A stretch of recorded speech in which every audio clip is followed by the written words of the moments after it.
সাক্ষ্য ছিলকে নিজের গাড়ি করে দিয়ে আসতে চাইলে ছিল না করে দেয়। সাক্ষ্য বলে, আমার ড্রাইভার যাবে, আর যদি আমার ড্রাইভারকে তুমি রিজেক্ট করো তাহলে আমি ঠিক টাইম বের করে তোমাকে দিতে চলে যাব। এরপর হুইলচেয়ার করে ঝিল চলে যাবার সময় পিছন ফিরে সাক্ষ্যর দিকে তাকায় আর তাদের পুরনো কথা মনে করতে থাকে। পরের দিন সাক্ষ্যর বাড়ি থেকে সবাই মিলে সাক্ষ্যকে বিয়ের জন্য ফোর্স করলে সাক্ষ্য বিয়ে করতে রাজি হয় না আর বলে, পাত্রীকে পাশ থেকে সাক্ষ্যর ঠাম্মু বলে, কেন চৈতি, তেমন হলে আমরা ওর বাড়ি গিয়ে কথা বলে আসব।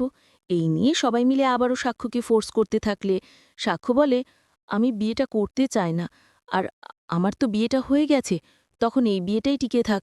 এই কথা শুনে রায়পূর্ণা রেগে গিয়ে ঝিলকে নিয়ে সাক্ষ্যকে কথা শোনায়।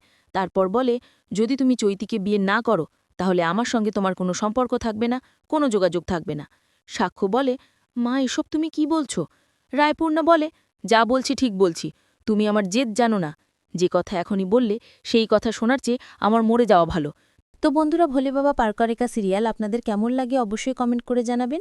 এই ধরনের ভিডিও সকল সিরিয়ালের আপডেট নিয়মিত এই চ্যানেলে আপলোড করা হয়।